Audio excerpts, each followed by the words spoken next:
তো নোমান বিন সাবিত ইমামে আজম আবু হানিফা রাহমাতুল্লাহ আলাইহি এক কথায় উত্তর দিতেছে, বাদশা নামদার আমি এটার যোগ্য না, আমি এই দায়িত্ব পালন করার যোগ্যতা রাখি না। বাদশা বলে, আপনি যোগ্যতা রাখেন না, তার মানে রাজা বাদশা হয়ে আমি বলতেছি আর আপনি কোন যোগ্যতা নাই? বাদশা হয়ে কোনো অন্যায় কাজ করার অধিকার আপনার নাই। কি অন্যায় করলাম? আমি বলতেছি যে আমি এই পদের যোগ্য না, জোর করে আপনি বসাইতেছেন, তার মানে কি আমি যোগ্য না বলতেছি? এটা কি আমি কি মিথ্যাবাদী নাকি? কোন মিথ্যাবাদীকে যোগ্য হয়ে যে বলবে যোগ্য না, কোন মিথ্যাবাদীকে প্রধান বিচারপতির পদ দেওয়া চলে না। আর যদি আমার কথা সত্য হয়, আমি যদি সত্যবাদী হই, তাহলে আমি আসলে যোগ্য না। কোন অযোগ্যকে প্রধান বিচারপতির চেয়ারে বসা হাকিমের কাজ হইতে পারে না, বাদশার কাজ হইতে পারে। অযোগ্যকে কেন বসাবেন? আর যদি অযোগ্যই না হই, তাহলে মিথ্যাবাদী হয়ে গেছি। মিথ্যুকরা কেন প্রধান বিচারপতি বানাইবেন? বাদশা বলে, নোমান, এ যাবৎ পর্যন্ত তোমার লোকে বুদ্ধি দিতে পারি নাই, আজকেও গেলাগা। এবার বাকি আছে কি? কয়ে সুফিয়ান, হেরে কিছু জিগানের দরকার নাই, তাহলে কোনো ফাঁক বাইর করে যাইবো গা। কারণ আলেমের কাছে রাজ মসনদের চেয়ে হাদিসের মসনদের মূল্য বেশি। আলেমের কাছে এমপির মসনদের চেয়ে, ধনির মুকুটের চেয়ে ইলমের মুকুটের মূল্য বেশি আলেমের কাছে। খোদার কসম, এই জমানায়ও যারা নায়েবে নবী, সত্যিকারের নায়েব যারা আছে, তাদের মাথায় ক্ষমতার চেয়ারও নাই, বিচারপতির চেয়ারও নাই। তারা যদি জোরে কথা কয়, যদি সে নায়েবে নবী হয়, তাহলে আল্লাহর বান্দাদেরকে দোজখ থেকে বাঁচানোর জন্য কয়, বুকার দল, মনে করো তোমাগর চেয়ার নিবার লেগা কয় হিসেবে পুরস্কার পেয়েছে। ওর এত দাম কেন? ওর সিনার ভেতরে ইলম সংরক্ষণ হয়ে গেছে। 30 পারা কোরআন ইন্টারন্যাশনাল কম্পিটিশনে সে বিনা লুকমায় সুন্দর তাজবিদে তিলাওয়াত করতেছে। একটা ছোট্ট বাচ্চা তাকে পুরস্কৃত করেছে। এ সম্মান ব্যক্তি তাকরিমের সম্মান নয়, এটা ইলমের সম্মান, এটা কোরআনের সম্মান। কি কথা বলেন না কেন? ঠিক না বে ঠিক জোরে বলেন। এই কারণে আলেম তো সম্মানের আসনে থাকবে। একটা জমানা ছিল, আলেম যদি সম্মানের আসনে না বসতো, তাহলে গ্রেফতার করে নিয়ে বসানো হইত। এরকম এক জমানা ছিল। যেমন ইমামে আজম আবু হানিফা রাহমাতুল্লাহ আলাইহিকে গ্রেফতার করে নিয়ে কয়, আপনি গ্রেফতার, চলেন। কই? প্রধান বিচারপতি হইতে হবে।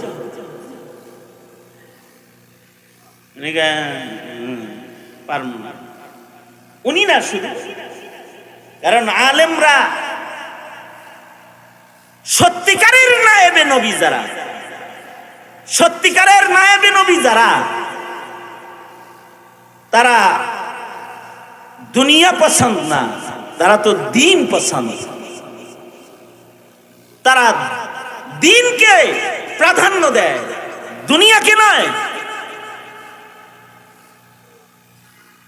এ কারণে দুনিয়াদারের কাছে ক্ষমতার চেয়ারের দাম আছে, আলেমের কাছে ক্ষমতার চেয়ারের দাম নেই। ইবাদতের আসনের দাম তার কাছে, জান্নাতের দাম, আখিরাতের দাম। এজন্য আলেমরাই একমাত্র গোষ্ঠী যারা ঐচ্ছিক ইচ্ছাকৃত ভাবে দারিদ্রতাকে তারা বরণ করে, ইচ্ছাকৃত ভাবে। আলেমরা এমন চাকরি লয় যে চাকরির বেতন হলো ৬,০০০ টাকা।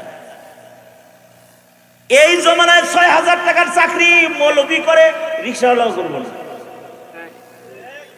ঠিক বললেও ঠিক, না বললেও ঠিক, বেউলার মতো বয়ে থাকলে কাম হইব মিয়া? একটা হেফজখানার শিক্ষকের বেতন 7,000 8,000 টাকার চাকরি, রিক্সাওয়ালা চাকরি করবো না, ও বলবে 24 ঘন্টা থাইকা তারপরে 8,000, গুল্লি মারি তোর 8,000, এই কথা বলে চলে আসবে।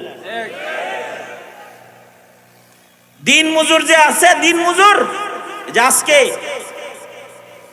দুপুর বেলায় আমার একটা মাহফিল ছিল, দোয়া মাহফিল, শেখ হাসান জামিল আমার দোস্তের ফুফুর বাড়িতে। তো ওখানে মাহফিল করলাম, পাশেই কিছু শ্রমিক কাজ করতেছে, ওরা বড় বড় কাঠের গোলাগুলোকে ট্রাকে উঠাইতেছে। এই প্রচন্ড গরমের ভেতরে মোটা মোটা কাঠের খণ্ডগুলোকে তারা উঠাইতেছে ট্রাকে, এগুলোকে মেলে নিয়ে যাবে। এক একজনের ঘাম গড়ায় পড়তেছে, মনে হয় ঘামের সাথে ধুলাবালি লাগে পুরা দেহটা কাদা কাদা হয়ে গেছে। চিন্তা করলাম যে এই শ্রম দিতেছে, এর বেতন কত হইতে পারে? দৈনিক 500-600 টাকা। আচ্ছা, দৈনিক যদি 500-600 হয় এই শ্রমিকের বেতন, তাইলে মাসে ওর বেতন হয় কত? হ্যাঁ, ভালো করে কন মেয়া, কত হয় বেতন? হ্যাঁ, 15,000 টাকা। ঘরোয়া মাদ্রাসার মোহতমের বেতন কত? খাতা যায় চেক করে দিয়ে। তার মানে হলো কাঠের গুলা উঠায় যে একটা শ্রমিকের চাইতে একটা আলেমের ইনকাম করে। আমাদের কিছু কিছু উস্তাদ আছে, ওনারা সারা বছর এক জামা পরে। আমি নিজে দেখছি, আমার এক উস্তাদ রাতের বেলায় উনি জামা ধৌত করতেন। একদিন এই কারণে এগুলো দেখলেও সগীরা গুনাহ পড়ে সাধারণ পাবলিকের।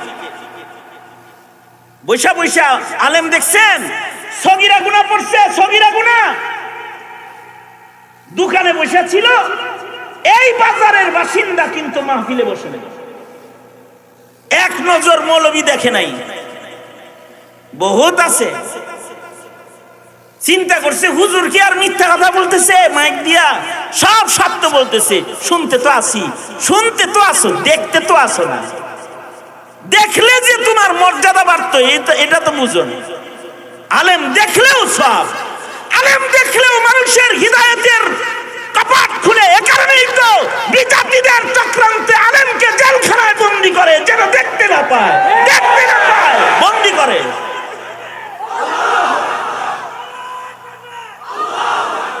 কারণ এরা সম্মানের জাতি, এদের দেখলেও পরিবর্তন হয় মানুষের। সিনার ভেতরে আছে ইলমে নববী। আল্লাহু আকবার বলেন। এখন তো হাত করি পড়ায়, ডান্ডা বেরি পড়ায় আলেমদেরকে, তাই না? হাত করি পড়তে পড়তে সাল মাল উঠে গেছিল। এখন তো হাত করি পড়ায়। আর একটা যুগ গেছে গ্রেফতার করতো কাজীউল খুজাত বানাইবার লাগে। একসাথে 4-5 মৌলবী গ্রেফতার হয়েছে। একজনের নাম ইমামে আজম নুমান বিন সাবিত, ইমামে আজম আবু হানিফা, ইমাম শেখ সুফিয়ান সাউরি রহমাতুল্লাহি আলাইহি, উনি ইমাম শাবি, সাথে আরো বড় কয়েকজন একসাথে গ্রেফতার হয়েছে। অপরাধ কি? অপরাধ হলো এই সবার কাছে সরকারের চিঠি আসছে যে আপনাদেরকে সরকার পছন্দ করে, কাউকে কাজীউল কুজাত হইতে হবে, চিফ জাস্টিস হইতে হবে। এরা সবাই কইছে আমরা পারবো না, পারবো না, হইতে পারবো না। হ্যাঁ, সরকার বানাইতে চায় চিফ জাস্টিস, আর এরা কয় হইতে পারবো না। ধর এগুলোরে, সাথে সাথে গ্রেফতার করে লয়ে আইছে রাজার কাছে, বাদশার দরবার। আলেম তো আলেমই, 4-5 জনরে ধরে একসাথে লয়ে যাইতেছে। জুলফিকার আলী নকশবন্দি ওনার খুতবাতেও আনছেন কাহিনীটা, যে এই 4-5 জনরে নিয়ে যাওয়ার সময় পুলিশ একটু ক্লান্ত হয়েছে, এক জায়গায় গাছের ছায়ায় বসছে। এর ভেতরে একজন মান থেকে খুব উস্তাদ ছিল, এই 4 জনের একজন। হিলা খুব ভালো পারে। উনি করছে কি, উনি নিজের কাপড়কে এমন ভাবে উঁচা করে একটা দৌড় দিছে যে পুলিশ মনে করছে যে বাথরুমে ধরছে। কাপড় এমন ভাবে ধরে দৌড় দিছে, ভাবে দেখলে মনে হয় যেন যে কাপড় নষ্ট হয়ে গেল, তাড়াতাড়ি বাথরুম করতে হইবে। কি এর বাথরুম পরে খুঁজে দেয় নাই, ওই জন্য গেছে গা। বাকি রয়েছে তিনজন। এই তিনজন রে পুলিশ ধরে নিয়ে হাজির করছে বাদশার দরবারে। ইমাম সাহাবীরে বলতেছে, এই ইমাম সাহাবীকে নিয়ে আসো। ইমাম সাহাবী বড় চালাক, বুদ্ধিমান, বড় আলেম তো বুদ্ধিমান হবেই। ভিতরে ঢুইকাই বাদশার দরবারে যায় সালাম দিছে। আসসালামু আলাইকুম বাদশা নামদার, আপনি কেমন আছেন? আপনার বাচ্চা কাচ্চারা কেমন আছে? আপনার বিবি কেমন আছে? আপনার ঘরের লোকেরা কেমন আছে? ভালো আছে। আপনার কুকুরটা কেমন আছে? আপনার গরুগুলা কেমন আছে? আপনার ছাগলগুলা কেমন আছে? আপনার বাড়ির বিড়ালটা কেমন আছে? এগুলো জিগাইতেছে। এটা হলো ওনার চালাকি আর কি। বাদশা মনে মনে ভাবতেছি আনকোয়ালিফাইড, এইটারে প্রধান বিচারপতি বানানো যাবে না। কারণ হলো সে কুকুর কেমন আছে, বিড়াল কেমন আছে এটা জিগায়, তার মানে বুদ্ধি শুদ্ধি একটু কম। আসলে তো উনি চালাকি করছে যেন ওনারে প্রধান বিচারপতি না বানায়। চালাকি কইরা যখন এগুলো বলছে, তো বাদশা কয় এটা চলবে না, এটা ভাইবা পরীক্ষায় এটা ফেল করছে। এটা যা জিগাই তাও কয়, যা জিগাই না তাও জিগায়, যা জিগানোর না তাও জিগায়। এমন মানুষে প্রধান বিচারপতি বানাইলে বিচারপতির মঞ্চ নষ্ট করে ফেলবে। এটারে বাদ দে, বাদ দে, বাদ দে। বুদ্ধিমান কারা আছে? দুইজন বড় আলেম আছে, নহমান বিন সাবেত আছে আর সুফিয়ান সাওরি আছে। নহমান রে আগে নিয়ে আসো, সে রাজি হইলে সবচেয়ে ভালো। নহমান বিন সাবেত ইমামে আজম আবু হানিফা রাহমাতুল্লাহ কায়েম করতে হবে, আপনি হবেন বিচারপতি। তো নহমান বিন সাবেত ইমামে আজম আবু হানিফা রাহমাতুল্লাহ আলাইহি এক কথায় উত্তর দিতেছে, বাদশা নামদার, আমি এটার যোগ্য না, আমি এই দায়িত্ব পালন করার যোগ্যতা রাখি না। বাদশা বলে, আপনি এই যোগ্যতা রাখেন না, তার মানে রাজা বাদশা হইয়া আমি বলতেছি আর আপনি কোন যোগ্যতা নাই? বাদশা হইয়া কোনো অন্যায় কাজ করার অধিকার আপনার নাই। কি অন্যায় করলাম? আমি বলতেছি যে আমি এই পদের যোগ্য না, জোর করে আপনি বসাইতেছেন, তার মানে কি আমি যোগ্য না বলতেছি? এটা কি আমি কি মিথ্যাবাদী নাকি? কোন মিথ্যাবাদীকে যোগ্য হইয়া যে বলবে যোগ্য না, কোন মিথ্যাবাদীকে প্রধান বিচারপতির পদ দেওয়া চলে না।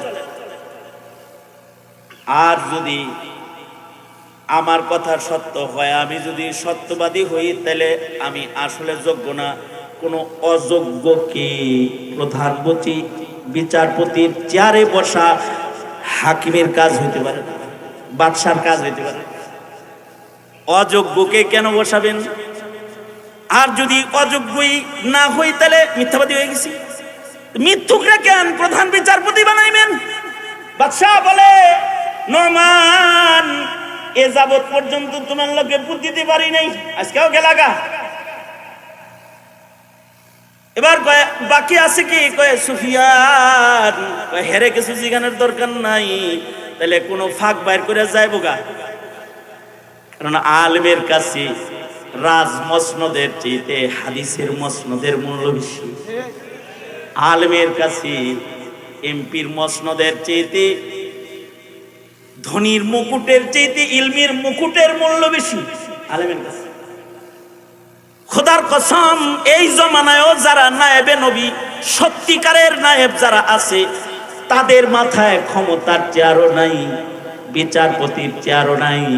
তারা যদি জোরে কথা কয়, যদি সে নায়েবে নবী হয়, তাহলে আল্লাহর বান্দাদেরকে দোজখ থেকে বাঁচানোর জন্য কয় বুকার দল মনে করো তোমাগর চেয়ার নিবার লেগা কয়। তুমি তোমার ভুল ধারণায় আলেম দুনিয়াদার হতে পারে, আলেমের কাছে তো ইলম আছে। আলেমরা হলো ইখতিয়ারি ভাবে ফকর ফাকাকে গ্রহণকারী, ঐচ্ছিক ভাবে দারিদ্রতাকে বরণকারী। কারণ আলেমরা জানে দুনিয়া অস্থায়ী, আখিরাত স্থায়ী। বুদ্ধি শুদ্ধি করে তারা বাচ্চা থাকছে, তো ওনাদের ইলিম বেশি ছিল, ওনাদের বুদ্ধি বেশি ছিল। আমাদের ইলিম কম, তো তাই আমাদের বুদ্ধি কম। আমরা অত হিলা মিলা বাইর করতে পারি না। আমরা চক্রান্তকারীদের ফাঁদে অনেক সময় আটকা পড়ে যাই।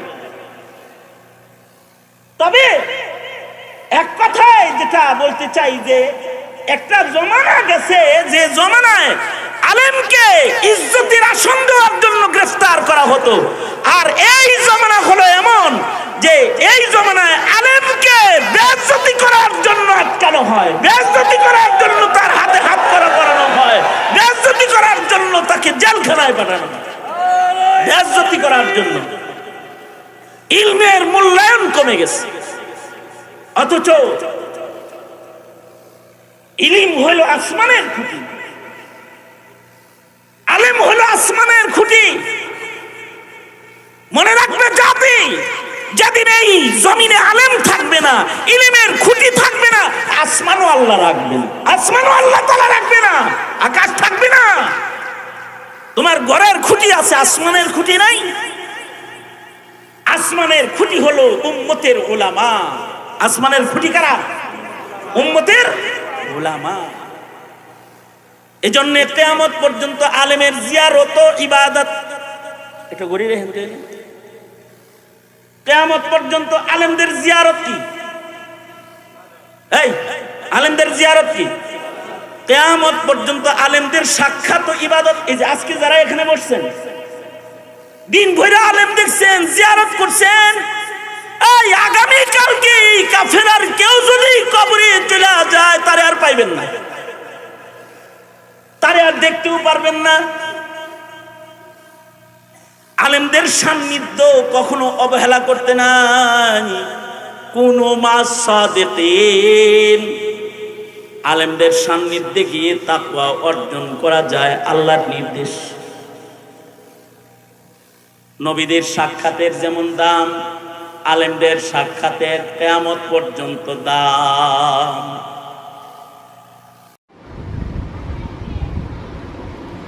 একজন পয়গম্বরের এক সেকেন্ডের সাক্ষাৎ, এই আপনারা যারা বয়া রয়েছেন এখানে আলেম ওলামারা দেখতেছেন যারা, তাদের এক সেকেন্ডের এই সাক্ষাৎটা ময়দানে মাহশারে এদের সাথে জান্নাতে যাওয়ার কারণ হবে। নবীর সাথে সাহাবীর এক সেকেন্ডের সাক্ষাৎ, এইটা সাহাবী হওয়ার কারণ হয়েছে। আশ্চর্য, আল্লাহর রাসূলের যুগে কালেমা পড়ে মুসলমান হয়েছে, কিন্তু একদিন নবীর ওয়াজ শুনে নাই, নবীজির এক নজর দেখে নাই, এর লেগে সে সাহাবী না, তাবেঈ। দুনিয়ার সব তাবেঈ একত্রিত করলে একজন সাহাবীর সমান হবে না।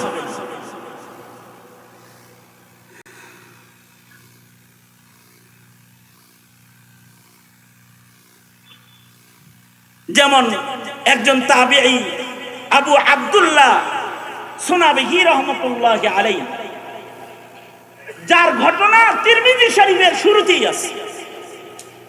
উনি সাহাবীদের হাতে কালেমা পড়ে মুসলমান হয়েছেন। যেমন নবীর যুগে কালেমা পড়ে মুসলমান হয়েছেন ওয়াইসুল কারনি, মার খেদমত করতে যায় নবীর সাক্ষাৎ। এমন সময় দেখে মদিনা থেকে একটা কাফেলা আসতেছে, দেখা মনে হয় মুসলমান, আগায় কাছে গেছে, যা বলে আসসালামু আলাইকুম, আপনাদের দেখে মুসলমান লাগে, আপনারা করতে আইলেন? কয় মদিনা থেকে, নবীর দরবার থেকে আসলাম, নবীর মদিনা থেকে আমরা আসলাম। হ্যাঁ হ্যাঁ, আমিও তো নবীর কাছে যাইতেছি, আমিও একজন মুসলমান, আমি বেশ কিছুদিন আগে কালেমা পড়ে মুসলমান হইছি, নবীর দরবারে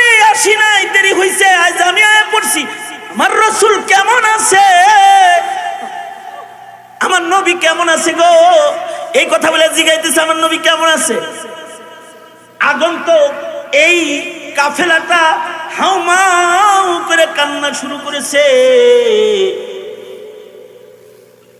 আবু আব্দুল্লাহ সুলাবিকে একজন এসে বলে, আবু আব্দুল্লাহ রে, দেরি করলি কেন? আমাদের চেহারা দেখে বুঝোস না? ব্যথিত চেহারা, ব্যথিত ভক্ত হৃদয় নিয়ে আমরা হাঁটতেছি। কারণ এই তো কিছু সময় আগে আল্লাহর দোস্তকে আমরা রওজা আতহারে দাফন কমপ্লিট করে তারপরে আসলাম। হায় রে, অল্পের জন্য নবীর জিয়ারত তুই করতে পারলি না। এ কথা শুনি আবু আব্দুল্লাহ কপালে হাত মেরে নিজেকে বলে, ভৎসনা, তোকে অবহেলা করে করে মদিনায় আসতে দেরি হওয়ার কারণে রাসূল দেখতে পারলি না, আর সাহাবীও হইতে পারলি না। অবহেলা করে করে নবীর দরবারে যাইতে দেরি করায় যেমন অনেকে সাহাবিয়াত থেকে বঞ্চিত হয়েছে, কিয়ামত পর্যন্ত অবহেলা করে করে আলেমদের সোহবত বঞ্চিতরাও ওয়ালায়াত ইবাদতের মসনদ বঞ্চিত হয়ে যাবে। মনে মনে ভাববে আগামীকাল যাবো, আগামীকাল ভালো হয়ে যাব, কিন্তু যাবে না। পরে জাহালাত আর মূর্খতার নাস্তিক্যবাদের জার বুকে নিয়ে কবরের ঘরে চলে যাবে, ইবাদত করা সম্ভব হবে না। ভাইও, গনিমত সমঝো ইসমিল বৈঠনে কো। মৌলবীরা সে দুটি কথা বলে, তাদের জবানের কথাকে গনিমত মনে করো, তাদের সোহবতকে কিমতি মুতি মনে করো, মুক্তা মনে করো। কারণ এদের এক একটা সান্নিধ্যের অনেক দাম। যে কোনো হাক্কানি আলেমের জিয়ারত করে, ওর ঈমান শয়তান নিতে পারে না, শয়তান ওর ঈমান নিতে পারে না। হাক্কানি আলেমকে যে ফলো করে, সঙ্গত কারণে উম্মতের আলেমদের বড় দাম। ধন্যবাদ জানাই আল আশরাফ ফাউন্ডেশনকে, যারা এই মহতি মজমার আয়োজন করেছে। আলেমদের কাছ থেকে বহু বয়ান আপনাদেরকে শোনাইছে। সেই সকাল 10টার থেকে মাইক চালু হয়েছে, আর এখন বাজে রাত 11টা। এই পর্যন্ত আপনারা বয়ান শুনেছেন। আমি কোনো লম্বা কথা বলে আপনাদেরকে ত্যক্ত বিরক্ত করতে চাই না। একটা হাদিসের সারাংশ আপনাদের কাছে শুধু পেশ করতে চাই। ভয় নাই, ওই যে মরণ সামনে আছে, আখিরাত সামনে আছে, ভয় নাই। আল্লাহ তো আপনাদেরকে অনেক মহব্বত করে। মুহাম্মদুর রাসূলুল্লাহ সাল্লাল্লাহু আলাইহি সাল্লামের উম্মতকে তো আল্লাহ মহব্বত করেন সর্বোচ্চ। এই কারণে উম্মতে মুহাম্মাদীকে তো আল্লাহ তাআলা ছোট ছোট আমল দিয়ে পার করে দিবেন, ছোট ছোট আমল দিয়ে পার করে দিবেন। উম্মতে মুহাম্মাদীর কিছু ছোট ছোট আমল মিজানের পালায় বড় হয়ে যাবে।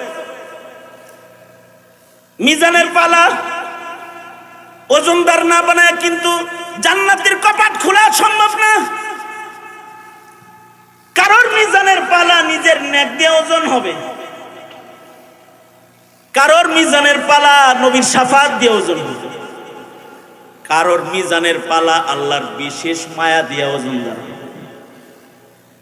যে কোনো উপায়ে মিজানের নেকের পালা যদি ওজনদার না হয়, দোজকের জাহান্নামের হাত করি থেকে রেহাই নাই। কারণ সকলকে মিজানের পালার সামনে দাঁড় করা হবে। ফামাইয়া আমাল মিসকালা যাররাতিন খায়রান ইয়ারা ওয়া মাইয়া আমাল মিসকালা যাররাতিন শাররান ইয়ারা। ওই দিন ছোট্ট নেক আমল থাকবে, ছোট্ট একটা গুনাহ করছে ওইটাও বাম পালায় তুলবে। فأما من ثقلت موازينه فهو في عيشة راضية وأما من خفت موازينه فأمه هاوية। যাদের মিজানের নেকের পালা ওজন হবে এরা জান্নাতে যাবে, যাদের নেকের পালা হালকা হবে এরা দোজখে যাবে। মিজান ভরা সবার জন্য সম্ভব না, মিজান ভরার মতো নেকি করা সবার জন্য সম্ভব না। কারণ মিজানের পালা ছোটখাটো পালা না। হাদিসে আছে হযরত দাউদ আলাইহিস সালাম আল্লাহকে বললেন, আল্লাহ আমি মিজানের পালা দেখবার চাই, মিজান দেখতে চাই, নেকি বদি মাপামাপির পাল্লা দেখবার চাই। আল্লাহ তাআলা পয়গম্বর দাউদের মনের আশা পুরা করলেন, মুসা নবীর মনের আশা যেমন পুরা করছে। মুসা নবী কয়, আল্লাহ আপনারে দেখতে চাই। আল্লাহ কয়, তাহলে পাহাড়ে তাকাও, তাজাল্লি দেখাই, পুরা দেখতে পারবে না। সামান্য ঝলক পাহাড়ে ছাড়ছে, উনজুর ইলাল জাবাল, মুসা পাহাড়ে তাকাও, পাহাড়ে তাকাইছে, অজ্ঞান হয়ে পড়ে গেছে। দাউদ নবীও আল্লাহ কি বলে, আল্লাহ মিজান দেখবার চাই, যেটা দিয়া নেকি বদি মাপবেন, সে মিজানের পালা দেখবার চাই। আল্লাহ তাআলা দাউদ আলাইহিস সালাতু ওয়াস সালামকে মিজানের পালা দেখায় দিলেন। মিজানের পালার দিকে এক নজর তাকায়া পয়গম্বর দাউদ বেহুশ হয়ে পড়ে গেলেন। হুশ আসলে আল্লাহ বলে, দাউদ বেহুশ হইলা কেন? পেরেশানিতে বেহুশ হইছি, এত বড় পালা বরবো কেমনি? কারণ মিজানের পালা এমন পালা, আরশে আজিমের ডাইন পাশে হবে নেকি মাপার পালা, আর বাম পাশে হবে গুনাহ উঠানোর পালা। এর এক একটা পালা এত বড় বড় পালা, 7 তবক আসমান, 7 তবক জমিন, এ গ্রহ নক্ষত্র সব খুইলা যদি মিজানের পালায় তুলে দেয়া হয়, এরপরেও মিজানের পালা ভরা সম্ভব না। এত বড় পালা, এই পালা নেকি দিয়া ভরা সম্ভব না। এই ভয়ে টেনশনে বেহুশ হইছি, কিভাবে আল্লাহ আপনার বান্দারা মিজান পড়বে? আল্লাহ বলেন, না, আমার মিজানে আমার পেয়ারা বান্দাদের অনেক নেক লাগবে না, কিন্তু দামি নেক লাগবে, দামি ইখলাস ওয়ালা মুহাব্বত ওয়ালা নেক লাগবে। সেটা অল্প হইলেও মিজান এটা বহন করার যোগ্যতা হারায় ফেলবে। আমার কোন বান্দার একটা খেজুরের সাদাকা বহন করার যোগ্যতা এই মিজানের নাই। তার এত ইখলাস, এত মুহাব্বত, তার আল্লাহর প্রতি এত প্রেম, এত মায়া, এত ভালোবাসা, এত দরদ, যে এত দরদ নিয়ে দিনের কাজ করছে, একটা খেজুরের সাদকা করছে, তার ভিতরে এত ইখলাস, যেই ইখলাসের ওজন মিজানের পালা বরদাস্ত করতে পারবে না। সুতরাং ভাই, অনেক বেশি আমল লাগে না মুমিনের জান্নাতে যাইতে, প্রেমওয়ালা আমল লাগে। আশেক হইতে হয়, আশেক হইতে হয়। অনেক ইবাদত হইলে হয় না, আশেক আবেদ হইতে হয়। অনেক ইবাদতের কারণে জান্নাত না, তবে আশেকের জন্য জান্নাত। আশেককে আল্লাহ তাআলা অল্প অল্প আমলের কারণে দিদার দিবেন। যেই মুমিনটার ঈমানের ভিতরে শিরক নাই, আর তার কিছু ইশকওয়ালা ইবাদত আছে, এই রকম মুমিনকে আল্লাহ তাআলা জান্নাতে দিদার দিবে। ফামান কানা ইয়ারজু লিকা রাব্বিহ ফালইয়ামাল আমালান সালিহা, ফালইয়ামাল আমালান সালিহান ওয়ালা ইউশরিক বিইবাদাতি রাব্বিহি আহাদা। যার ঈমানের পরে কোনো শিরিক হয় নাই, যার ঈমান শিরকের দুর্গন্ধ, শিরিক ফি জাত করে নাই, শিরিক ফি সিফাত করে নাই, শিরিক ফিল ইবাদত করে নাই,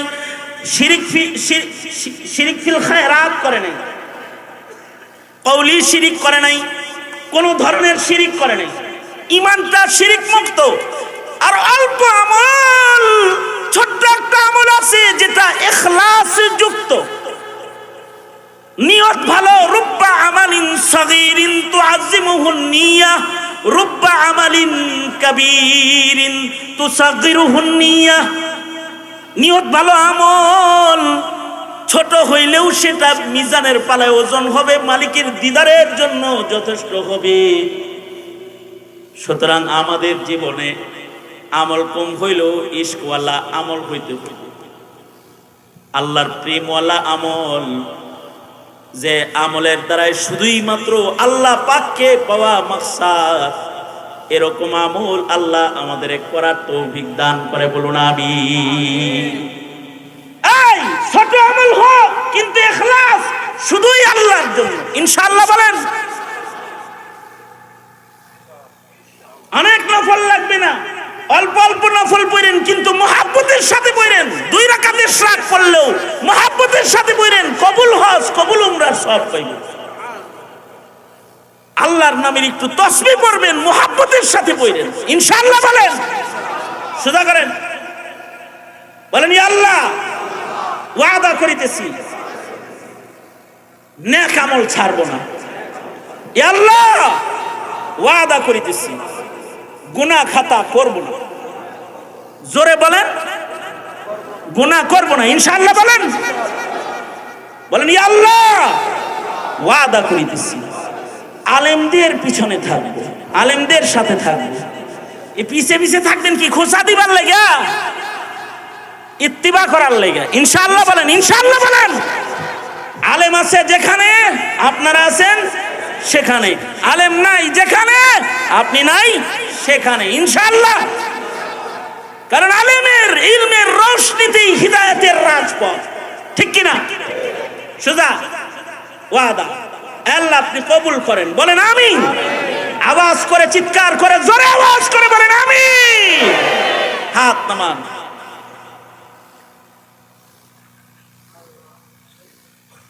ফাউন্ডেশনের জন্য এই আল আশরাফ ফাউন্ডেশন এখনই দোয়া হবে। আমি অসুস্থ রোগী মানুষ, মুরব্বীরা কথা বলছেন, কয়েকটা কথা আমি মুরব্বীদের জবান নকল করে কানে পৌঁছাইছি। দোয়া করে একসাথে উঠবেন এখান থেকে। দোয়ার আগে ছোট্ট করে একটা রুমাল চালান। যারা এই আল আশরাফ ফাউন্ডেশনের সাথে নিজেকে একটু